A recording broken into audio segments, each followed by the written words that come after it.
আসসালামু আলাইকুম প্রিয় শিক্ষার্থীরা, সবাইকে সাইফুল একাডেমিতে স্বাগতম। আমি তোমাদের সাথে আছি জুম্মান হাসান উৎস। আজ এখন পড়াশোনা করতেছি জগন্নাথ বিশ্ববিদ্যালয়ে। তোমাদের বায়োলজি ক্লাসগুলো আমি নিয়ে থাকবো। চলো শুরু করি। আজকে আমাদের পড়ার টপিকটা হচ্ছে এসএসসি বায়োলজির অধ্যায় 1 জীবন পাঠ। এই অধ্যায়ের বিষয়বস্তু নিয়ে আলোচনা করব। তোমরা সকলেই জানো যে এই অধ্যায় আসলে কি আছে। এই অধ্যায়ে একটু থিওরিটিক্যাল পড়াশোনা একটু বেশি আছে, যে পড়াশোনার ধরো সংজ্ঞা ভিত্তিক আছে, মানে ম্যাক্সিমাম টপিকটাই হচ্ছে আমাদের সংজ্ঞা ভিত্তিক। তো সংজ্ঞা ভিত্তিকের জন্য আমি আসলে আমার স্লাইডগুলো এভাবে প্রিপেয়ার করার করছি যে যাতে করে তোমরা হচ্ছে সংজ্ঞাটা খুব সহজে বুঝতে পারো এবং হচ্ছে খুব সহজে তোমরা এটা মেমোরাইজ করতে পারো। চলো শুরু করি। আমাদের এই অধ্যায়ের টপিকগুলো যেগুলো আছে মেইনলি সেটার মধ্যে রয়েছে প্রথমে হচ্ছে জীববিজ্ঞানের ধারণা, যে জীববিজ্ঞানে আসলে কাকে জীববিজ্ঞান বলতেছি আমরা, জীববিজ্ঞানের প্রধান বিষয়বস্তু কি এবং এর মধ্যে কি কি নিয়ে আসলে আলোচনা করা হবে। এরপরে আছে হচ্ছে জীববিজ্ঞানের শাখা, যে জীববিজ্ঞানকে কয়টা শাখায় বা কি কি শাখায় এটাকে ভাগ করা হচ্ছে, ব্রাঞ্চ অফ বায়োলজি। আচ্ছা, এরপরে কি আছে? এরপরে হচ্ছে আমাদের ভৌত জীববিজ্ঞানের আলোচনা, ফলিত জীববিজ্ঞানের আলোচনা, এগুলো হচ্ছে আমরা কিছুক্ষণ পরে দেখব। আর লাস্টে সেটা হচ্ছে জীবের শ্রেণীবিন্যাস নিয়ে হচ্ছে আলোচনা করা হবে। আচ্ছা, এর পরবর্তীতে আমরা চলো দেখি জীববিজ্ঞানের ধারণা, কনসেপ্ট অফ বায়োলজি। জীববিজ্ঞান, এই জীববিজ্ঞানের ইংলিশটা কি? ইংলিশটা হচ্ছে বায়োলজি। এই যে বায়োলজি, বায়োলজি কথাটা হচ্ছে দুইটা গ্রিক শব্দ থেকে আসছে। কি শব্দ থেকে আসছে? গ্রিক শব্দ থেকে এই যে এই বায়োলজি শব্দটা আসছে। কিভাবে? দেখো, এই যে বায়োলজির যে বায়ো, এই কথাটা আসছে হচ্ছে আমার গ্রিক শব্দ বায়োস থেকে। আচ্ছা, আর অন্যদিকে লজি শব্দটা সাধারণত আসে হচ্ছে লোগোস থেকে। আচ্ছা, এই বায়োস কথাটার মানে কি? বায়োস কথাটার মানে জীবন অথবা হচ্ছে লাইফ। আর অন্যদিকে লোগোস কথাটার মানে হচ্ছে নলেজ বা জ্ঞান। তাইলে জীবন সম্পর্কে বা জীব সম্পর্কে যে জ্ঞানটা, সেটাকেই বলতেছি হচ্ছে আমরা বায়োলজি। আচ্ছা দেখো, জীববিজ্ঞান বলতে জীবনের বিজ্ঞান বা জীব সম্পর্কিত অধ্যয়নকে বা পড়াশোনাকে আমরা হচ্ছে বোঝাচ্ছি। তো জীববিজ্ঞানের মেইন সংজ্ঞাটা তুমি পাবা কোথায়? মেইন সংজ্ঞাটা পাবে হচ্ছে এখানে, যে জীববিজ্ঞান হলো, দেখো জীববিজ্ঞান হলো কি? জীববিজ্ঞান হলো প্রকৃতিক বিজ্ঞানের বা প্রাকৃতিক বিজ্ঞানের একটা শাখা, যেই শাখায় জীব ও জীবনের বিভিন্ন দিক নিয়ে আমাদের আলোচনা করবে। জীবনের দিকগুলো কি কি আছে বা একটা জীবন বলতে আসলে কি বোঝায়, সেগুলোর মধ্যে আছে হচ্ছে আমার একটা জীবের গঠন, জীবটা দেখতে কেমন, জীবটার 4 হাত পা আছে, যেমন মানুষের ক্ষেত্রে 2টা হাত আছে, 2টা পা আছে, 2টা চোখ আছে, অন্যান্য গরুর ক্ষেত্রে কি 4টা পা আছে, এরকম বিভিন্ন জীবের বিভিন্ন ধরনের গঠন আছে, সেই জিনিস নিয়ে আমরা পড়বো। এছাড়া জীবের বৃদ্ধি, প্রত্যেকটা জীবের কি বৃদ্ধি হয় না, ছোট থেকে আস্তে আস্তে আস্তে বড় হচ্ছে, সেই জিনিস হবে, তার বিকাশ হবে, তার পুষ্টি, প্রজনন, উত্তরাধিকার, পরিবেশের সাথে তার খাপ খাওয়ানো, প্রত্যেকটা জীবকে একে অপরের সাথে খাপ খাওয়ায় মিলে নিতে পারে, সেই জিনিসটাকে আমরা কি বলতেছি? সেই জিনিসটাই এই বায়োলজির মধ্যে আমরা হচ্ছে পড়বো বা জীববিজ্ঞানের মধ্যে পড়বো। তাহলে জীববিজ্ঞানের যদি সংজ্ঞা আসে, সংজ্ঞা ঠিক এখান থেকে এতটুকু পর্যন্ত লিখে দিবা। বোঝা গেছে? আচ্ছা চলো, এর পরবর্তীতে জীববিজ্ঞানের আমরা যদি আরেকটু সামনের দিকে যাই, যে জীববিজ্ঞান বা জীববিজ্ঞান তো আসলে জীব থেকে আসছে। তো ছোটবেলায় আমরা কিন্তু পড়েছি যে জীবকে আসলে কয় ভাগে ভাগ করা হয়। অনেক আগে থেকেই তোমরা জানো জীবকে সাধারণত ছোটবেলায় বাচ্চা কাচ্চারা কি করে? 2টা ভাগে ভাগ করে। একটা কি? একটা হচ্ছে আমার উদ্ভিদ আর একটা হচ্ছে প্রাণী। আচ্ছা, তো প্রাচীনকাল থেকে মানুষ আসলে এই হিসাবেই তোমার জীববিজ্ঞানকে 2টা ভাগে ভাগ করছে। সেটা হচ্ছে একটা জীববিজ্ঞানকে তারা হচ্ছে প্রথমে উদ্ভিদ বিজ্ঞান ভাগে ভাগ করলো এবং প্রাণী বিজ্ঞান ভাগে ভাগ করলো। কিন্তু সমস্যা আসলে অন্য এক জায়গায় হয়ে গেছে। সমস্যা হয়েছে যখন ছত্রাক আবিষ্কার করা হইলো, যখন ভাইরাস আবিষ্কার করা হইলো, যখন ব্যাকটেরিয়া আবিষ্কার হইলো।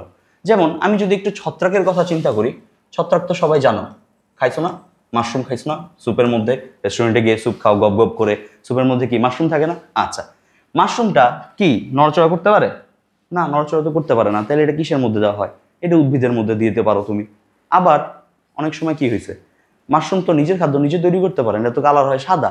সাদা যেহেতু হয়, সবুজ না, তার মানে তো এরা নিজের খাদ্য নিজে তৈরি করতে পারে না, অর্থাৎ কি প্রাণীদের মতো। তার মানে কি কিছু কিছু জীব, এই যে ছত্রাকটা, একে তুমি না বলতে পারতেছো উদ্ভিদ, না বলতে পারতেছো প্রাণী, দুইটাই মধ্যেই মিলতেছে না। এই জন্য কি হইলো, যে এই জন্য বিজ্ঞানীরা আসলে চিন্তা করলো যে আসলে উদ্ভিদ আর প্রাণী এই 2টা সেক্টরে জীববিজ্ঞানকে ভাগ করে আসলে হচ্ছে না। অনেক এরকম আরো আননোন অর্গানিজম আছে যাদেরকে আসলে না উদ্ভিদ বলতে পারতেছি, না প্রাণী বলতে পারতেছি। সেই জন্য কি হয়েছে, সেজন্য বিজ্ঞানীরা এই উদ্ভিদ বিজ্ঞান মানে জীবকে আরো ব্যাপকভাবে ক্লাসিফাই করছে। ঠিক আছে? তো জেনারেলি আমরা জীববিজ্ঞানকে যদি আমি একটু বলি যে বর্তমানে কি হয়েছে, বর্তমানে জীববিজ্ঞানকে সাধারণত দুইটা শাখায় ভাগ করছে। সেই শাখাগুলো হচ্ছে, একটা হচ্ছে ভৌত জীববিজ্ঞান আর একটা হচ্ছে ফলিত জীববিজ্ঞান। ভৌত কথাটার মানে হচ্ছে এখানে আসলে থিওরিটিক্যাল সবকিছু নিয়ে আলোচনা করা হবে। থিওরিটিক্যাল বলতে কি? থিওরিটিক্যাল বলতে তোমার যে সূত্র বলতে পারো, সংজ্ঞা বলতে পারো, তার গঠন বলতে পারো, এই জিনিসগুলো নিয়ে জীবের আলোচনা করা হয়েছে। আর আরেকটা হচ্ছে আমাদের ফলিত জীববিজ্ঞান। কি জীববিজ্ঞান? ফলিত জীববিজ্ঞান। ফলিত জীববিজ্ঞানটা হচ্ছে জীববিজ্ঞানের প্র্যাকটিক্যাল বিষয়। প্র্যাকটিক্যাল বিষয় কোনটা? ধরো তুমি একটা গাছ নিলা, গাছ থেকে একটা মেডিসিন বানাবা, তার মানে কি এটা তুমি প্রয়োগ করতেছো না? যেহেতু এটা প্রয়োগ করতেছো, তাহলে এই সেক্টরটা চলে যাবে হচ্ছে আমার ফলিত জীববিজ্ঞানে। আবার অন্যদিকে ধরো চিন্তা করতে পারো, ধরো আমার মানুষের দেহের মধ্যে কি কি আছে, তার হচ্ছে পাকস্থলী আছে, তার হৃৎপিণ্ড আছে, তার যকৃৎ আছে, এই জিনিসগুলো কেমন, কি আকৃতি, এগুলো সবই কিন্তু থিওরিটিক্যাল পড়াশোনা। থিওরিটিক্যাল পড়াশোনা বলতে কি বোঝে? যে এইগুলো জ্ঞানমূলক পড়াশোনা, এখানে কিন্তু প্রয়োগের বিষয়টা নাই। তো ওই যে পড়াশোনা বা এই সেক্টরগুলোকে আসলে ভৌত জীববিজ্ঞানের মধ্যে রাখা হয়েছে। আর আবার বলি, ফলিত জীববিজ্ঞান কোনটা? ফলিত জীববিজ্ঞান হচ্ছে জীববিজ্ঞানের যে শাখায় আসলে প্রয়োগিক সেক্টরটা আছে, যে তুমি একটা কিছু নিলা, ওইটা কোনো একটা ইমপ্লিমেন্টেশন করলা কোনো একটা জায়গায়, তাহলে তখন সেটা কি হবে? তখন সেটা হবে ফলিত জীববিজ্ঞান। আচ্ছা, তাহলে ভৌত জীববিজ্ঞান আর ফলিত জীববিজ্ঞান নিয়ে একটু আমরা আরেকটু কথা বলি। দেখো, ভৌত জীববিজ্ঞান, ভৌত জীববিজ্ঞান হচ্ছে জীববিজ্ঞানের যে শাখায় শুধুমাত্র জীববিজ্ঞানের ধরো সমস্যা সমাধান এবং হচ্ছে জীবন প্রক্রিয়া ব্যাখ্যা করতে পারে। জীবন প্রক্রিয়া কি? যে জীব কিভাবে তার কর্মকার্য কাণ্ড করতেছে, তার মধ্যে কি কি ফাংশন করতেছে, সেই জিনিসগুলো নিয়ে আলোচনা করা হবে আমাদের এই ভৌত জীববিজ্ঞান। আচ্ছা, তো একদম শর্ট কথায় যদি আমি বলতে চাই, শর্ট কথায় বলতে গেলে হবে হচ্ছে যে ভৌত জীববিজ্ঞান হচ্ছে জীববিজ্ঞানের সেই শাখা যেই শাখায় জীববিজ্ঞানের সূত্র, জীববিজ্ঞানের সংজ্ঞা, জীববিজ্ঞানের গঠনমূলক আলোচনা করা হয়, সেই সেক্টরটাকে আমরা বলবো হচ্ছে ভৌত জীববিজ্ঞান, বা এটার আরেকটা নাম হচ্ছে ফিজিক্যাল বায়োলজি। ফিজিক্যাল, এই ফিজিক শব্দটা আসলে ফিজিক্স থেকে আসছে। ফিজিক্সের মধ্যে কি ছিল? তোমরা যে পদার্থবিজ্ঞান পড়ো, পদার্থবিজ্ঞানে কি বিভিন্ন ল, নীতি, তারপরে হচ্ছে তোমার বিভিন্ন সূত্র, এগুলা নিয়েই তো আলোচনা করে। তো জীববিজ্ঞানেরও এই সেক্টরটাই আসলে কি হবে? যে সংজ্ঞামূলক আলোচনা করা হবে। একটু দেখো যে জীবের দেহের ভিতরে শক্তি, বল, গতি, চাপ, তাপ, বিদ্যুৎ, বিকিরণ, এই জিনিসগুলো শোনা শোনা লাগতেছে না? কোথায় শুনছো? ফিজিক্সে শুনছো। তার মানে এই জিনিসগুলা জীববিজ্ঞানের মধ্যে যেখানে কাজ করতেছে, সেই সেক্টরটাকে আমরা বলতেছি হচ্ছে ভৌত জীববিজ্ঞান। আবার শুধু ফিজিক্স বললে কি হবে? না, কেমিস্ট্রিও আছে জীববিজ্ঞানের মধ্যে। কি জীবের মধ্যে কি কেমিক্যাল অনেক রিয়েকশন হয় না? অনেক রিয়েকশন হয়, কেমিক্যাল হাজার হাজার কেমিক্যাল রিয়েকশন হয়। তো এইগুলাও কিন্তু এই ভৌত জীববিজ্ঞানের মধ্যে আমার পড়বে। জীববিজ্ঞানের মৌলিক কিছু প্রক্রিয়া আছে, যেমন হচ্ছে শ্বাসক্রিয়া। আমরা যে শ্বাস প্রশ্বাস নিই, কি শ্বাস নিই? কার্বন ডাইঅক্সাইড নিচ্ছি, অক্সিজেন ছাড়তেছি না, অক্সিজেন নিচ্ছি, কার্বন ডাইঅক্সাইড ছাড়তেছি। এছাড়া স্নায়ু সংকেত, আমরা কিভাবে ধরো মাথার মধ্যে থেকে কিছু একটা চিন্তা করলাম যে আজকে এই করতেছি কিন্তু ওরকমই। এছাড়া আছে কি? এছাড়া আছে হচ্ছে আমাদের রক্ত সঞ্চালন হয়, পেশি সংকোচন প্রসারণ হয়। এছাড়া সালোক সংশ্লেষণ হয়। সালোক সংশ্লেষণ সবাই হয়তো জানো যে সবুজ উদ্ভিদ কি করে? সবুজ উদ্ভিদ সূর্যের আলোকে কাজে লাগিয়ে কি করে? শক্তি উৎপন্ন করে, বা ওইটাকে খাদ্য হিসাবে নিয়ে আসে। সেই জিনিসটা হচ্ছে সালোক সংশ্লেষণ। এই জিনিসগুলো নিয়ে আমাদের আলোচনা করা হবে। এছাড়া জীবকণার ভিতরে বিভিন্ন অণু পরমাণুর বিষয়বস্তুগুলো কিন্তু এই ভৌত জীববিজ্ঞানে আমার আলোচনা করা হবে। আচ্ছা, এর পরবর্তীতে দেখো ফলিত জীববিজ্ঞানটা যদি আমি একটু আলোচনা করি।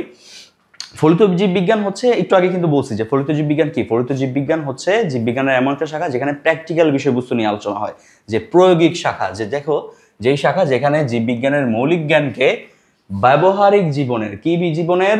ব্যবহারিক জীবন। ব্যবহারিক জীবন মানে কি?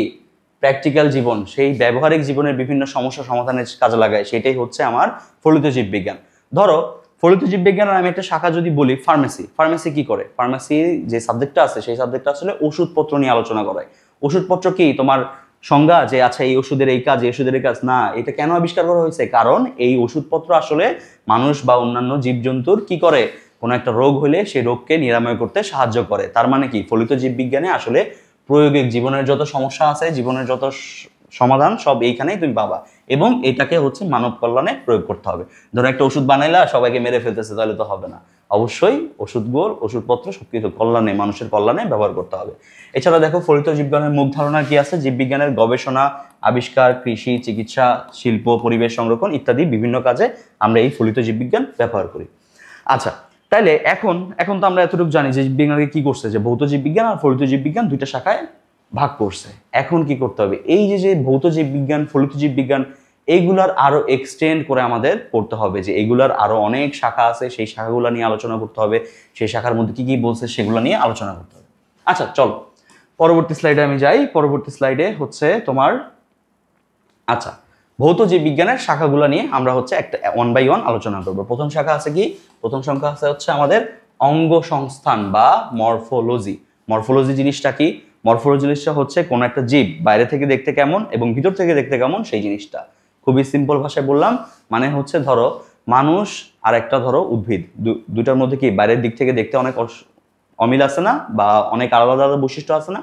আলাদা আলাদা বৈশিষ্ট্যের মধ্যে কি আছে, ধরো মানুষের কি আছে, মানুষের ধরো হাত পা আছে, দুইটা পায়ের উপর চলাফেরা করতে পারতেছে, কিন্তু উদ্ভিদ কি চলাফেরা করতে পারতেছে না। উদ্ভিদের পুরা বাইরের যে গঠন সবকিছুই কিন্তু আলাদা আলাদা।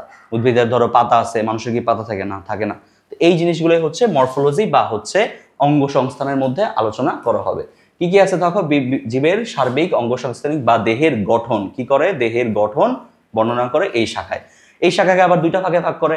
ধরো তোমার গঠন কেমন, এটা কি দুই ভাগে ভাগ করা যায় না, একটা তোমার বাইরের দিক থেকে তোমার গঠন কেমন, এবং তোমার ভিতরে ইন্টারনাল বডি অর্গানগুলো কেমন আছে সেই জিনিসগুলো কিন্তু প্রকাশ করা যায়।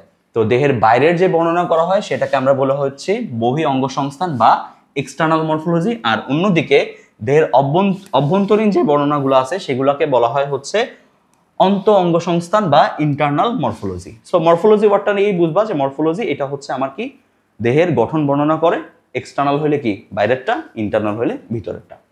আচ্ছা পরেরটায় আসি, পরেরটা হচ্ছে শ্রেণীবিন্যাস বা হচ্ছে ট্যাক্সোনমি। তোমরা জানো যে আমাদের এই দুনিয়ায়, এই পৃথিবীতে কত লাখ লাখ প্রজাতির উদ্ভিদ প্রাণী আছে, তাই না, আছে তো। তো এই লাখ লাখ উদ্ভিদ প্রাণীকে কি আলাদা আলাদা করে মনে রাখা সম্ভব? ধরো আম গাছের বৈশিষ্ট্য কেমন, কুকুরের বৈশিষ্ট্য কেমন, তিমি মাছের বৈশিষ্ট্য কেমন, এগুলো তো আসলে এত ডিটেলসে সবগুলা ধরো 4-5টা তুমি মনে রাখতেই পারো, কিন্তু এই যে লাখ লাখ প্রজাতির উদ্ভিদ প্রাণী আছে এদেরকে তো তুমি মনে রাখতে পারবা না। এদেরকে যদি মনে রাখতে হয় তাহলে কি করা লাগে, এদেরকে বিভিন্ন গ্রুপে গ্রুপে দলে দলে এগুলাকে ভাগ করতে হয়। ভাগ করলে তুমি সেই দলটাকে, যদি দলের বৈশিষ্ট্যগুলো পড়লে ওই দলের মধ্যে যারা আছে তাদের সবার বৈশিষ্ট্য তুমি কিন্তু জানতে পারো। তো এই যে ভাগ ভাগ করা বা এই যে বিভিন্ন দলে দলে জীবগুলাকে বিন্যাস করা, এটাকেই বলতেছি হচ্ছে আমরা শ্রেণীবিন্যাস।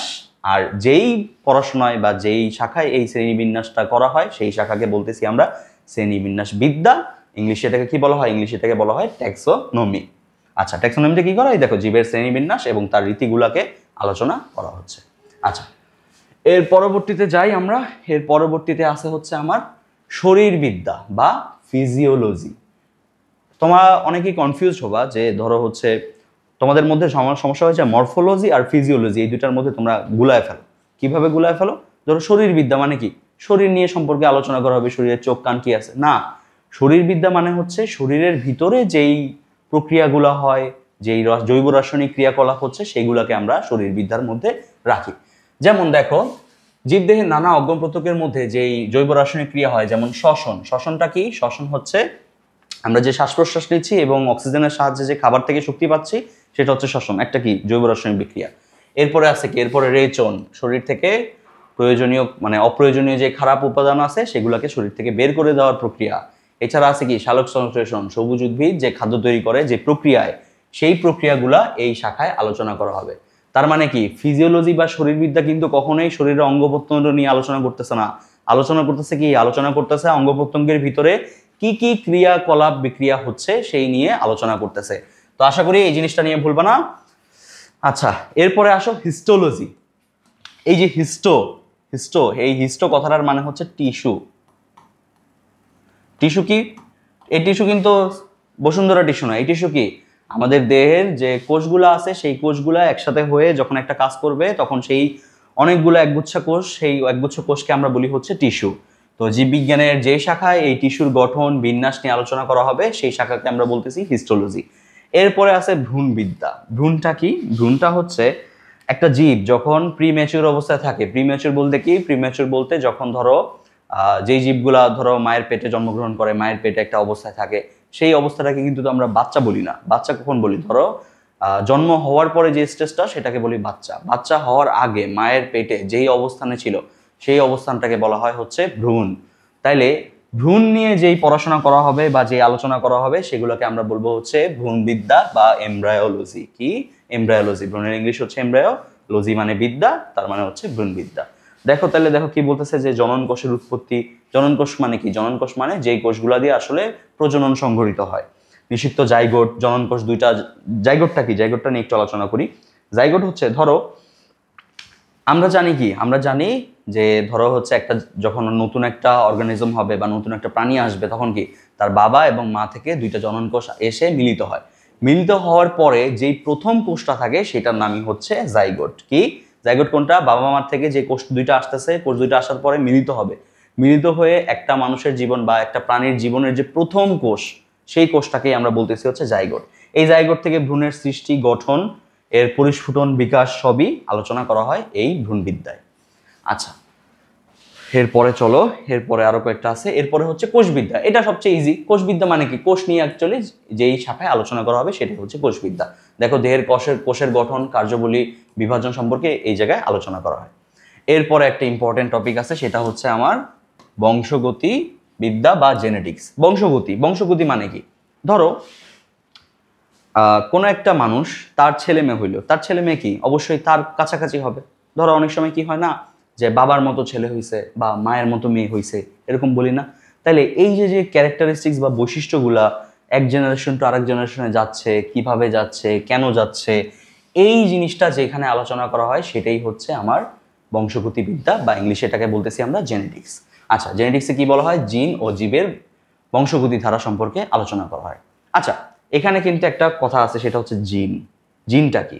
জিনটা কি ওই জিন, ওই যে ভূত খায় ফেলবে আমাকে? না। এই জিনটা কি? এই জিনটা হচ্ছে আমার ক্রোমোজোমের ভিতরে ডিএনএর একটা পার্ট। ক্রোমোজোমের ভিতরে কি থাকে? ডিএনএ। ডিএনএ নাম তো শুনছি। আচ্ছা, এই ডিএনএর ভিতরে কি থাকে? ডিএনএর ভিতরে ডিএনএ যে সিকোয়েন্স, সেই সিকোয়েন্সটা আসলে কি করে? আমাদের বৈশিষ্ট্য, বা ধরো আমার চোখের কালার কালো, কারো একজনের চোখের কালার হচ্ছে নীল, তাহলে এই যে যে নীল কালার চোখের কালার, এটা একটা তার বৈশিষ্ট্য। এই বৈশিষ্ট্য কই থাকে? প্রত্যেকটা কোষের ক্রোমোজোমের ভিতরে যে এই জিন, ডিএনএ আছে, সেই ডিএনএর ভিতরে এই জিনটা থাকে। জিন হচ্ছে বৈশিষ্ট্য ধারণকারী একটা একক। ঠিক আছে, বোঝা গেছে? আচ্ছা, এরপরে আসো বিবর্তন বিদ্যা। বিবর্তন কি? বিবর্তন কথাটার মানে হচ্ছে, ধরো ধরো একটা প্রাণী, সেই প্রাণীটা, ধরো একটা সাপের কথা চিন্তা করো। সাপ জেনারেলি কি হয়, যে তোমার হচ্ছে একটু স্যাঁতস্যাঁতে পরিবেশে বাস করে। আচ্ছা, তো সেই সাপটাই যদি তার এনভায়রনমেন্ট বা পরিবেশটাকে একটু চেঞ্জ করে, ধরো সাপটা চলে গেল মরুভূমিতে, সে কি বাঁচতে পারবে? না, সে বাঁচতে পারবে না।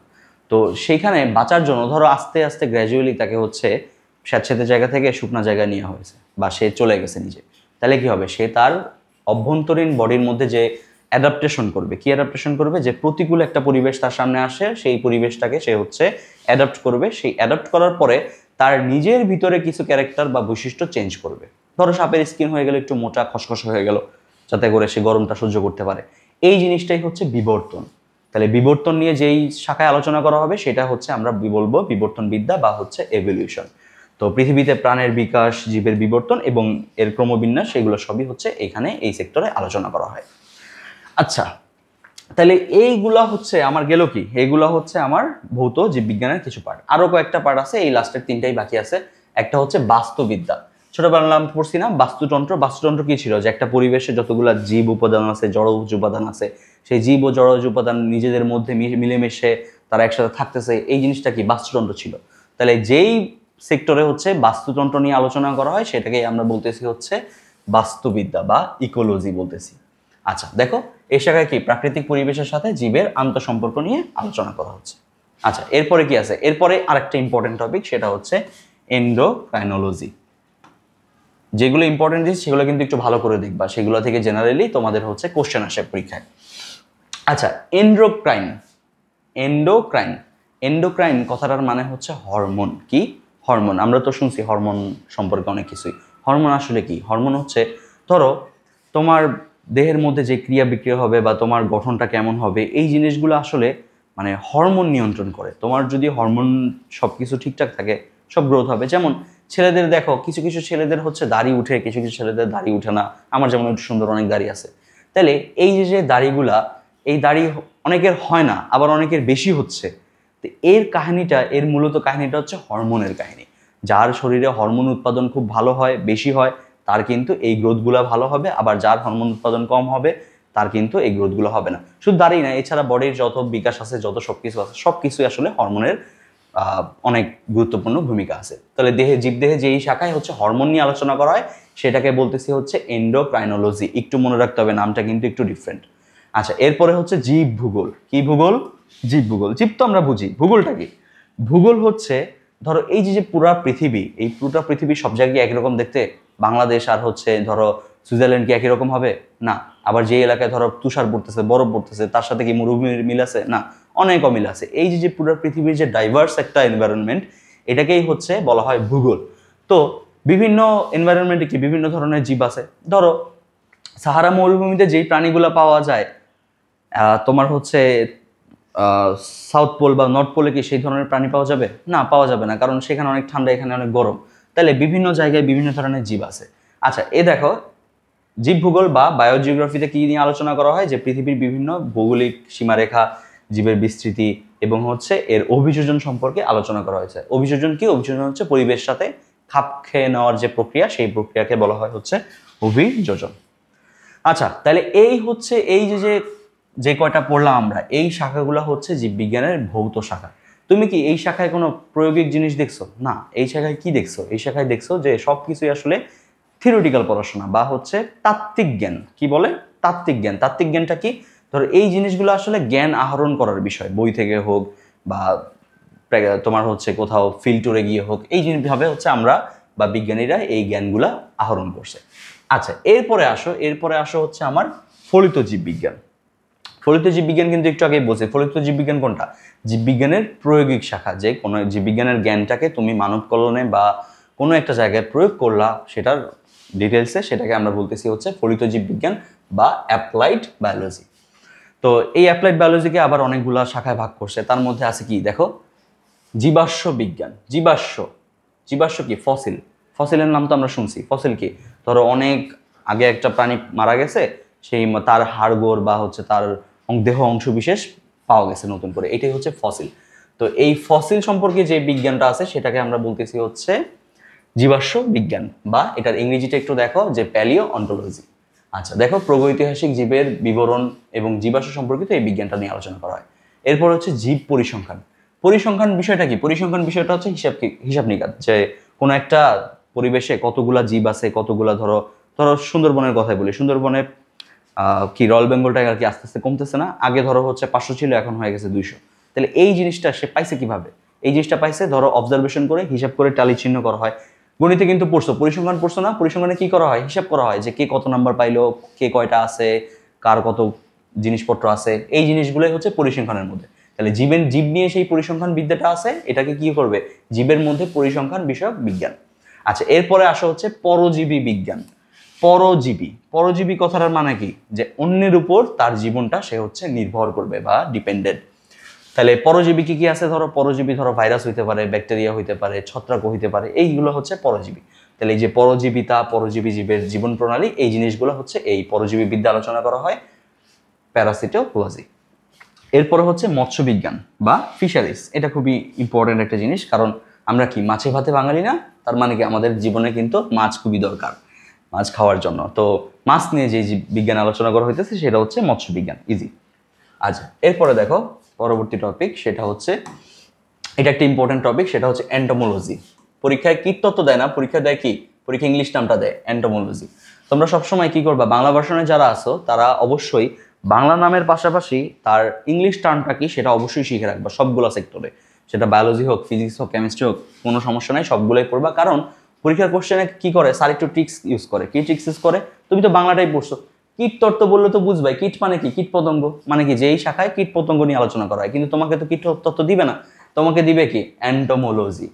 তখন তুমি ভ্যাবাচেকা হয়ে যাবা। তো সেই জন্য কি করতে হবে? সেই জন্য সবগুলাই বাংলা টার্মের পাশাপাশি ইংলিশ টার্মগুলো পড়তে হবে। আচ্ছা, তাহলে কীটতত্ত্বে কি করা হয়? কীটতত্ত্বে আসলে কীট পতঙ্গ যে ইনসেক্টগুলো আছে তার জীবন জীবিকা, তার অপকার, কিছু হয়তো উপকার থাকলে উপকার, এই নিয়ে আলোচনা করা হয়। এরপরে আছে হচ্ছে অণুজীব বিজ্ঞান বা মাইক্রোবায়োলজি। এটা নিয়ে তো সবার অনেক জ্ঞান ধারণা আছেই, যে মাইক্রোবায়োলজি। অণুজীব মানে কি? অণুজীব মানে যেসব জীবকে আমরা খালি চোখে দেখতে পাই না, সেই তাহলে কিভাবে দেখতে পাই? মাইক্রোস্কোপ বা অণুবীক্ষণ যন্ত্র দিয়ে দেখতে হয়। তাহলে দেখো কি কি আছে, যেমন ভাইরাস, ব্যাকটেরিয়া, অণুবীক্ষণিক ছত্রাক, এইগুলাকে নিয়েই যে শাখা আলোচনা করা হয় সেটাই হচ্ছে অণুজীব বিজ্ঞান বা মাইক্রোবায়োলজি। এরপর হচ্ছে কৃষি বিজ্ঞান, এগ্রিকালচার, এটা তো জানোই, এটা কি কৃষি বিষয়ক বিজ্ঞান। এরপরে আছে কি আমাদের চিকিৎসা বিজ্ঞান। দেখো চিকিৎসা বিজ্ঞান মানে কি, মানব দেহের যে রোগ প্রতিরোধ হয়, রোগগুলা হয়, সেই রোগের কি কি চিকিৎসা, সেই জিনিসগুলা। আচ্ছা, এখন এতক্ষণ যেগুলো পড়লা সেগুলো কি সবই কিন্তু কি, যে বায়োলজির যে জ্ঞানটা, সেই জ্ঞানটা তুমি নিয়ে কোনো একটা জায়গায় কিন্তু ইউটিলাইজ করতেছো, মানে তুমি একটা ব্যবহার করতেছো। এই জন্যই এই জিনিসপত্রকে বলতেছি আমরা কি, ফলিত জীববিজ্ঞান বা অ্যাপ্লাইড বায়োলজি। আচ্ছা, এরপরে আছে কি, এরপরে হচ্ছে জিন প্রযুক্তি। দেখো এটার সাথে আবার মিলাই ফেলো না, আমরা থিওরিটিক্যাল বায়োলজি বা হচ্ছে তোমার ভৌত বিজ্ঞান যেটা ছিল সেটার মধ্যে কিন্তু একটা ছিল, সেটা হচ্ছে জেনেটিক্স, যে তোমার হচ্ছে বংশ পরম্পরায় কীভাবে বৈশিষ্ট্যগুলো ট্রান্সফার হচ্ছে, সেটা হচ্ছে জেনেটিক্স। আর এখানে হচ্ছে কি, এটা হচ্ছে জিন প্রযুক্তি। যে জিনটা ছিল সেই জিনটাকে তুমি মডিফাই তুমি নিজে করবা, করে কি অন্য একটা নতুন ধরনের জীব আবিষ্কার করবা, সেটাই হচ্ছে এই জিন প্রযুক্তি। ঠিক আছে, জিন প্রযুক্তির ব্যবহার নিয়ে আমাদের লাস্টের দিকে 13 অথবা 14 নম্বরের চ্যাপ্টার, একটা বিশাল চ্যাপ্টার আছে, সেই চ্যাপ্টারে আমরা আলোচনা করবো এই বাকিটা। এরপর হচ্ছে প্রাণ রসায়ন বা বায়োকেমিস্ট্রি। প্রাণ মানে জীব, আর রসায়ন মানে কি কেমিক্যাল সবকিছু। তার মানে কি, যেই রসায়নটা হচ্ছে আমার জীববিজ্ঞান নিয়ে আলোচনা করে সেটাই হচ্ছে বায়োকেমিস্ট্রি। এরপরে আছে কি, এরপরে হচ্ছে পরিবেশ বিজ্ঞান। পরিবেশ বিজ্ঞান মানে কি, যেই বিজ্ঞানে আসলে পরিবেশ নিয়ে আলোচনা করা হয়, পরিবেশের এনভায়রনমেন্ট ফ্যাক্টরগুলো নিয়ে আলোচনা করা হয়। এরপরে আছে আমাদের সামুদ্রিক জীববিজ্ঞান বা ম্যারিন বায়োলজি। তার মানে কি, সমুদ্রের যে প্রাণীগুলো আছে, সমুদ্রের উদ্ভিদ আছে, সমুদ্রের পানি, এইসব নিয়ে হচ্ছে এই বিজ্ঞানে আলোচনা করা হবে। আচ্ছা, এরপরে হচ্ছে লাস্ট স্লাইডটা ফলিত জীববিজ্ঞানের। দেখো বন বিজ্ঞান, এগুলো ফলিত জীববিজ্ঞানের ম্যাক্সিমাম আসলে তুমি নামটা শুনে আসলে সেটাকে এক্সপ্লেন করতে পারবা। ঠিক আছে, আচ্ছা দেখো তো বন বিজ্ঞান যেটা আছে ফরেস্ট্রি, সেটা হচ্ছে কি, যে বন নিয়ে আমাদের হচ্ছে আলোচনা করবো, বনের সম্পদ।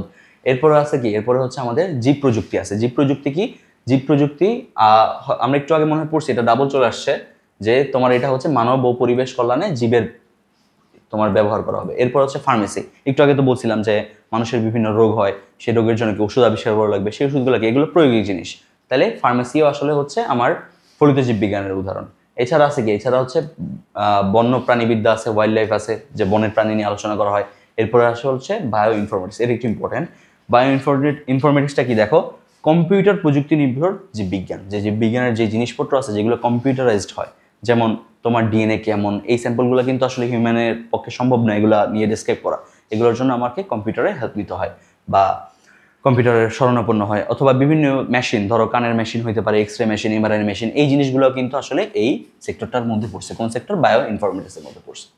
আচ্ছা, এরপরে দেখো, এরপরে হচ্ছে আমরা জীবের শ্রেণীবিন্যাস নিয়ে একটু আলোচনা করব। জীবের শ্রেণীবিন্যাস নিয়ে আলোচনা করার বিষয়টা কি, আমি কিন্তু একটু আগেই বলছি তোমাদেরকে যে আমাদের পৃথিবীতে কি অনেক লক্ষ লক্ষ প্রজাতির উদ্ভিদ প্রাণী আছে। কতটুকু আছে যদি একটু বলি, যে আমাদের বর্তমান জানা মতে আমাদের প্রাণী আছে টোটাল 13 লক্ষ। 13 লক্ষ মানে কি, 13 লক্ষ মানে হচ্ছে 1.3 মিলিয়ন। আর অন্যদিকে উদ্ভিদ পাওয়া গেছে আর কি, আবিষ্কার করা গেছে, এরও আরও বেশি আছে, কিন্তু বর্তমানে জানা মতে উদ্ভিদ পাওয়া গেছে 4 লক্ষ। 4 লক্ষ মানে কি 0.4 মিলিয়ন। ঠিক আছে, মিলিয়ন মানে কি 10 লক্ষে 1 মিলিয়ন। আচ্ছা, তাহলে এই এত এত প্রজাতির প্রাণী উদ্ভিদ কিন্তু মনে রাখা সম্ভব না। তো কি করতে হবে, সবগুলোকে গ্রুপিং করতে হবে, যে একটা গ্রুপ করে আমরা আলোচনা করব। তো এই গ্রুপিংয়ে সবচেয়ে বেশি আলোচনায় রেখেছেন বা অবদান রেখেছেন একজন সুইডেনের বিজ্ঞানী, সুইডিশ প্রকৃতিবিদ ক্যারোলাস লিনিয়াস। কি নাম? Carolus Linnaeus. তাকে হচ্ছে আমার ট্যাক্সোনমির জনকও বলা হয়, ফাদার অফ ট্যাক্সোনমি। তার জন্ম হচ্ছে 1707 সালে, মৃত্যু হচ্ছে 1778 সালে। আচ্ছা, এখানে একটা ইম্পর্টেন্ট লাইন আছে, এটা এমসিকিউতে প্রচুর আসে। চিনি ডিগ্রিটা কখন পাইছে, কি ডিগ্রি? সে হচ্ছে একজন ডক্টর ছিল, চিকিৎসা শাস্ত্রের একটা ডিগ্রি পেয়েছিল। কোন ইউনিভার্সিটি থেকে? সে হচ্ছে আপসালা বিশ্ববিদ্যালয় থেকে সে একটা ডিগ্রি পেয়েছিল ডক্টরের উপরে। এই ডিগ্রিটা পাওয়ার পর থেকেই হচ্ছে সে হচ্ছে কি বিভিন্ন উদ্ভিদ নিয়ে, প্রাণী নিয়ে সে হচ্ছে নিজের মতো একটা রিসার্চ করতে থাকে। সেই রিসার্চ করতে করতে সে আসলে পরে হচ্ছে একটা বই লিখে ফেলে, ন্যাচারাল সিলেকশন নামে একটা বই লিখে ফেলে। সেই বইয়ের মধ্যে থেকে আসলে আমরা শ্রেণীবিন্যাসের ধারণা পেয়ে থাকি। আচ্ছা, একটু যদি দেখি যে শ্রেণীবিন্যাসের কেন দরকার। শ্রেণীবিন্যাস দরকারটা হচ্ছে, তোমরা হয়তো সবাই জানো শ্রেণীবিন্যাস কেন দরকার, যে সকল জীবের প্রতি সমানভাবে আমরা সকল জীবের সবকিছু জানবো, এই জিনিসের জন্যই আসলে শ্রেণীবিন্যাস দরকার। যেমন শ্রেণীবিন্যাসের মূল উদ্দেশ্য হচ্ছে জীবের যত দল আছে, উপদল আছে, সেই দলগুলার জ্ঞান আহরণ করতে হবে। এবং এই জ্ঞান আহরণ করলে হবে না, এই জ্ঞান আহরণ করলে হবে না, এই জ্ঞানকে সংক্ষিপ্তভাবে তাকে উপস্থাপন করতে হবে। প্রত্যেকটা জীব কিভাবে শনাক্ত করা যায় সেই শনাক্তটা দেখতে হবে, এবং তার নামকরণের ব্যবস্থা। ধরো দুইটা জীবের নাম যদি এক রাখো তাহলে কি হবে? না, এক রাখলে তো হবে না। ধরো আম গাছের নামও আম রাখলা, জাম গাছের নামও আম রাখলা, তাহলে আম গাছ দিয়ে কোনটা বুঝবা? দুইটা বুঝতে হবে, তাহলে হবে না। তাহলে প্রত্যেকটা জীবের একটা ইউনিক নাম করা দরকার, সেই জিনিসটাই আসলে এখানে বোঝায়। আচ্ছা, এরপরে হচ্ছে জীবের শ্রেণীবিন্যাসের প্রয়োজনীয়তা আছে। শ্রেণীবিন্যাসের প্রয়োজনের মধ্যে কি কি আছে দেখো। প্রথমটা হচ্ছে অসংখ্য জীবকে আমার সহজভাবে চিনতে হবে। এরপরে কি আছে? এরপরে হচ্ছে প্রত্যেকটা জীবের মধ্যে পারস্পরিক সম্পর্ক, যে প্রত্যেকটা জীব কিভাবে একে অপরের হেল্পে বেঁচে থাকে এবং কিভাবে আসলে তার জীবন প্রণালী কার্যক্রম করতেছে সেই জিনিসটা বুঝতে হবে। আচ্ছা, এরপরে হচ্ছে নতুন কোনো জীব আবিষ্কার হলে তার নামকরণ কিভাবে। ধরো নতুন একটা জীব আবিষ্কার হইলো, সে আসলে কোন গ্রুপের মধ্যে পড়ছে সেটা তো অবশ্যই দেখা যাবে, যে কি বৈশিষ্ট্য, সেই বৈশিষ্ট্যগুলো নিয়ে আলোচনা করা হবে। তোমরা ক্লাস 8-এ কিন্তু অবশ্যই পড়ছো যে আমাদের অ্যানিমেলিয়া যে রাজ্য ছিল সেই রাজ্যকে হচ্ছে তোমার 9টা পর্বে ভাগ করা হয়। সেই পর্বগুলা বিভিন্ন বৈশিষ্ট্য কিন্তু আছে। আচ্ছা, এরপরে আসো, এরপরে হচ্ছে আমি একটু স্কিপ করতেছি একটা আচ্ছা, জীবজগৎকে হচ্ছে সর্বপ্রথম তোমার হচ্ছে একটু ওয়েল নোন ভাবে ক্লাসিফাই করছিল হচ্ছে হুইটেকার। হুইটেকার কি করছিল? এই যে জীবজগৎ, সেই জীবজগৎকে 5টা রাজ্যে ভাগ করছে। এই দেখো, মোনেরা, প্রোটিস্টা, ফানজাই, প্লান্টি আর অ্যানিমেলিয়া। তারপরে কি করছে? তারপরে তারই এক শিষ্য, সে কি করছে? সে হচ্ছে আরেকটু স্পেসিফিক করছে যে এই যে জীবজগৎ, সেই জীবজগৎকে প্রথমে সে কি করলো? 2টা সুপার কিংডমে ভাগ করছে, এবং পরবর্তীতে এই সুপার কিংডমগুলোকে সে হচ্ছে ওই আগের হুইটেকারের তোমার মতো করে 5টা রাজ্যে ভাগ করছে। সে কি করছে? জীবজগৎকে টোটাল 2টা সুপার কিংডম ভাগ করছে। সুপার কিংডম 1 এর নাম হচ্ছে প্রোক্যারিওটা, আর সুপার কিংডম 2 যেটা, সেটার নাম হচ্ছে ইউক্যারিওটা। প্রোক্যারিওটা কি? প্রো মিন্স, এই যে প্রো মানে কি বলো তো? আমরা বলি না খেলাধুলার সময় গেম খেলে না, পাবজি টাবজি খেলে, পাবজি ফ্রি ফায়ার খেলে, সেটার মধ্যে কি আছে? প্রো বলে না, অনেক প্রো হয়ে গেছে সে। প্রো মানে কি? প্রো মানে কি খুব ভালো? আসলে প্রো মানে খুব ভালো না, প্রো কথাটা আসছে আগের, সে অনেক আগে থেকে খেলে, এই জন্য প্রো। বিজ্ঞানে, জীববিজ্ঞানে প্রো কথাটার মানে হচ্ছে আগের, বা আরেকটু সুন্দর করে বললে আদি। আচ্ছা, আর এই যে ক্যারিওটা একটা গ্রিক ওয়ার্ড থেকে আসছে, ওয়ার্ডটার নাম হচ্ছে ক্যারিয়ন। এটার মানে হচ্ছে নিউক্লিয়াস। এটার মানে কি? নিউক্লিয়াস।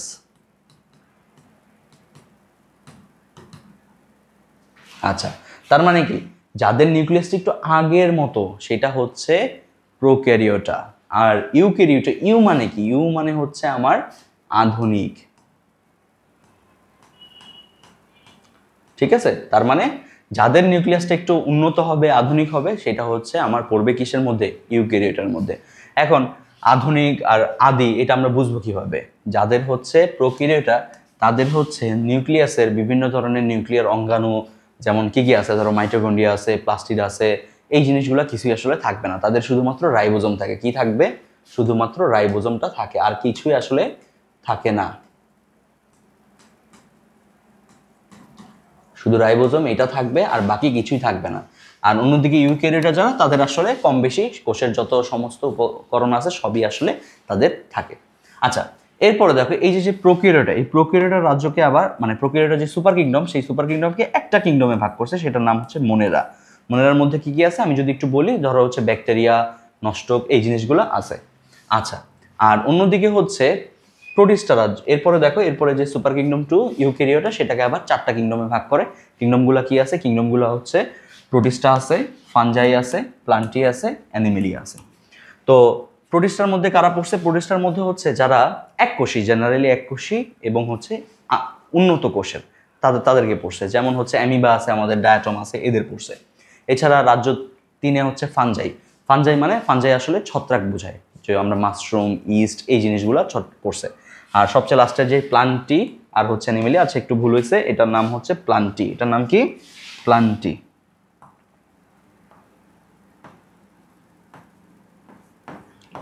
প্ল্যান্ট থেকে আসছে, প্ল্যান্টি। তাহলে প্ল্যান্টি কি? গাছপালা যে শাখাটায় আসে সেটা হচ্ছে প্ল্যান্টি। আর অ্যানিমেলিয়া হচ্ছে প্রাণী, যত অ্যানিমেল আছে সব অ্যানিমেলগুলোকে হচ্ছে আমরা অ্যানিমেলিয়ার মধ্যে পড়ছি। আচ্ছা, আমরা আজকে হচ্ছে আমাদের ক্লাসটা হচ্ছে এই পর্যন্তই থাকবে। তোমরা হচ্ছে, আমরা আজকে ক্লাসে কি বললাম একটু যদি তোমাদেরকে বলি। আমরা হচ্ছে প্রথমে জীববিজ্ঞানের ধারণা পড়ছি, যে জীববিজ্ঞান কাকে বলে, বা কী নিয়ে জীববিজ্ঞান আলোচনা করা হয়। এরপরে জীববিজ্ঞানের শাখা পড়লাম, শাখা কী কী আছে, ফলিত জীববিজ্ঞান আছে, ভৌত জীববিজ্ঞান আছে। ভৌত জীববিজ্ঞানের মধ্যে কী ছিল, ভৌত জীববিজ্ঞান ছিল হচ্ছে যে শাখায় হচ্ছে থিওরিটিক্যাল বিষয়বস্তু নিয়ে আলোচনা করা হয়। আর তারপরে হচ্ছে কি আছে, তারপরে হচ্ছে আমার ফলিত জীববিজ্ঞান বা অ্যাপ্লাইড বায়োলজি। অ্যাপ্লাইড বায়োলজি কি সব প্র্যাকটিক্যাল জিনিসপত্র নিয়ে আলোচনা করা হয়েছে। এরপরে কি ছিল, এরপরে ভৌত জীববিজ্ঞানের অনেকগুলো শাখা নিয়ে আলোচনা করা হয়েছে, ফলিত জীববিজ্ঞানেরও অনেকগুলো শাখা নিয়ে আলোচনা করা হয়েছে। তোমাদের কাজ থাকবে কি, তোমাদের কাজ থাকবে যতগুলো শাখা স্লাইডে ছিল সবগুলো শাখা বই থেকে এবং স্লাইড থেকে সুন্দর করে মুখস্থ করে ফেলবা, কারণ এখান থেকে প্রচুর পরিমাণে এমসিকিউ আসে এবং সৃজনশীল সিকিউ এর যে ক খ এই দুইটা কিন্তু এখান থেকে আসবে। তার মানে কি, তোমার অবশ্যই এটা খুব ভালোভাবে তোমরা কি করো, তোমরা এই যে প্রথম চ্যাপ্টার বলে এটাকে বাদ দিয়ে দাও, কিন্তু এখান থেকে যে একটা সিকিউ প্রত্যেক বছর প্রত্যেক বোর্ড পরীক্ষা আসতেছে সেটা কেউ খেয়াল করতেছে না। সবাই কি করো, সবাই 2 number chapter, 3 number chapter, 5 number chapter, ওই বড় বড় চ্যাপ্টার নিয়ে আলোচনা করো, কিন্তু এই যে একটা ইজি চ্যাপ্টার আছে এবং এই চ্যাপ্টার থেকে যে কোশ্চেন প্রতি বছর প্রায় প্রায় আসতেছে সেটা নিয়ে কেউ কিন্তু করো না। বায়োলজিতে কি করতে হবে, বায়োলজিতে করতে হবে সমস্ত চ্যাপ্টারগুলো, সবগুলো চ্যাপ্টারকে সমান গুরুত্ব দিয়ে পড়তে হবে, কারণ কারো থেকেই কারো গুরুত্ব কম না। ধরো রক্তের চ্যাপ্টারটা তুমি খুব পড়লা, সৃজনশীল আসলো একটা, কি করবা, তাহলে তো হবে না, সবগুলো চ্যাপ্টারটাকেই সমানভাবে গুরুত্ব দিয়ে পড়তে হবে। এরপরে শ্রেণীবিন্যাসের আলোচনা করলাম, এর নিয়ে হচ্ছে আমাদের পরবর্তী আরো 2টা ক্লাস হবে এই চ্যাপ্টারের উপর। সেকেন্ড ক্লাসটা কি হবে, সেকেন্ড ক্লাসটা যে হবে এই যে 5টা কিংডম আছে এদের বৈশিষ্ট্য নিয়ে আলোচনা করব, আর লাস্টে একটা ক্লাস থাকবে সেটা হচ্ছে নামকরণ কিভাবে করে, শ্রেণীবিন্যাস কিভাবে করে। তো আজকের মতো এই পর্যন্তই, সবাইকে শুভকামনা থাকলো। আর সবাই অবশ্যই আমাদের যে সাইফুল একাডেমির যে ক্লাসগুলো রয়েছে সবাই একটু সাপোর্ট করবা, সবাই দেখবা, তোমার বন্ধুদের সাথে শেয়ার করবা এবং যত গ্রুপ আছে সব গ্রুপে শেয়ার করবা, কারণ তোমাদের এক একটা ভিউই আমাদের জন্য নতুন ক্লাস করার অনুপ্রেরণা যোগায়। সবাই ভালো থাকবা, সুস্থ থাকবা। আসসালামু আলাইকুম, আল্লাহ হাফেজ।